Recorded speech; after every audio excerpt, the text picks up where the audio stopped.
और इस संशोधन वाले बिल का विवरण पढ़ के साफ साफ पता चल जाता है कि ये सरकार शिक्षा विभाग को लेकर गंभीर नहीं है, सुधार नहीं लाना चाहती। अखबार में आर्टिकल आया 2026 में कि जो 45 व्यक्ति थे जो चार्जशीट हुए थे नीट यूजी 2024 पेपर लीक के मामले में, 45 में से 44 को बेल मिल चुका है। ये है इनकी गंभीरता, ये है इनके छात्रों के प्रति इनकी संवेदना।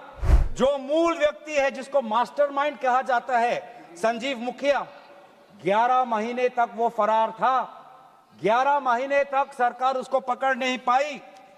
अप्रैल 2025 में वो फाइनली उसका गिरफ्तार हुआ और फिर उस मामले में उसको बेल मिल गया। धन्यवाद अध्यक्ष महोदय।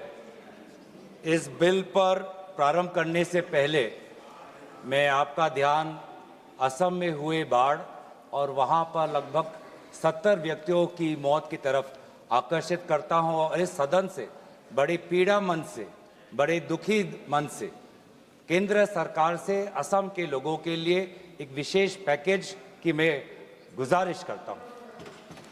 सर, मैं शुरुआत करता हूं इस बिल से, और अभी हमने आदरणीय मंत्री जी के वक्तव्य सुना और उनके बात और इस संशोधन वाले बिल का विवरण पढ़ के साफ साफ पता चल जाता है कि ये सरकार शिक्षा विभाग को लेकर गंभीर नहीं है, सुधार नहीं लाना चाहती।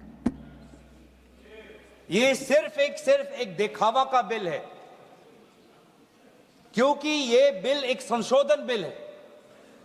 आज से 2 साल पहले ये बिल लाया गया था, public examinations prevention of unfair act 2024। उस समय में भी एक यूजीसी, ये नीट के 2024 के परीक्षा को लेकर पूरे देश भर में लोगों के मन में व्यापक चिंता थी। उस समय में भी इसी तरह आज जैसे मंत्री जी कह रहे हैं, सरकार ने इस बिल का इंट्रोडक्शन करते हुए ये कहा कि ये बहुत ही एक ऐतिहासिक कदम है, एक बहुत बड़ा कदम है और इससे शिक्षा विभाग सुधरेगा और इससे परीक्षा में जो पेपर लीक होते हैं अब नहीं होगा, अब किसी का साहस नहीं होगा। ऐसे कड़े दंड उस समय सरकार ने कहा कि 2024 के बिल में वो लाए हैं। तो जो 2024 के नीट यूजी पेपर लीक पे जो तहकीकात हुई,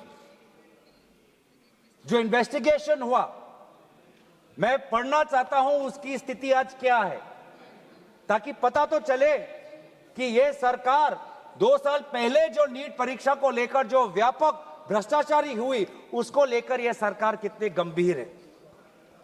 बहुत दुख के साथ मैं कहना चाहता हूं कि एक अखबार में आर्टिकल आया 2026 में कि जो 45 व्यक्ति थे जो चार्जशीट हुए थे नीट यूजी 2024 पेपर लीक के मामले में, 45 में से 44 को बेल मिल चुका है। ये है इनकी गंभीरता, ये है इनके छात्रों के प्रति इनकी संवेदना। जो मूल व्यक्ति है जिसको मास्टरमाइंड कहा जाता है, संजीव मुखिया, 11 महीने तक वो फरार था। 11 महीने तक सरकार उसको पकड़ नहीं पाई। अप्रैल 2025 में वो फाइनली उसका गिरफ्तार हुआ और फिर उस मामले में उसको बेल मिल गया। मई 6, 2025 एक दूसरे व्यक्ति रंजीत कुमार बरुआ, जो करियर एकेडमी एजुकेशन ट्रस्ट के चेयरमैन है, वो बेल। एक अमित कुमार सिंह जो पेपर सॉल्वर के गैंग में था, उसको मई 7, 2025 को उसको बेल। एक पंकज कुमार जो कैंडिडेट्स को वो सारे कागज लीक करता था मोबाइल फोन के द्वारा, मई 15, 2025 उसको बेल। राकेश, जिसका ये आरोप था कि उसने प्रश्न कागज को उसकी चोरी की, उसको बेल। तो ऐसे एक लंबा ब्यौरा है चाहे वो अमित प्रसाद महाराणा का हो या धीरेन्द्र कुमार पांडा का हो। तो ये कानून उस समय भी विफल था और ये कानून जिस मंशा से आज ला रही है आज भी ये विफल होगा। ये कानून आपकी विफलता का स्मारक है, क्योंकि ऐसे कानून 2024 के में लाने के पश्चात भी 2026 में तो लीक हुआ ना सर।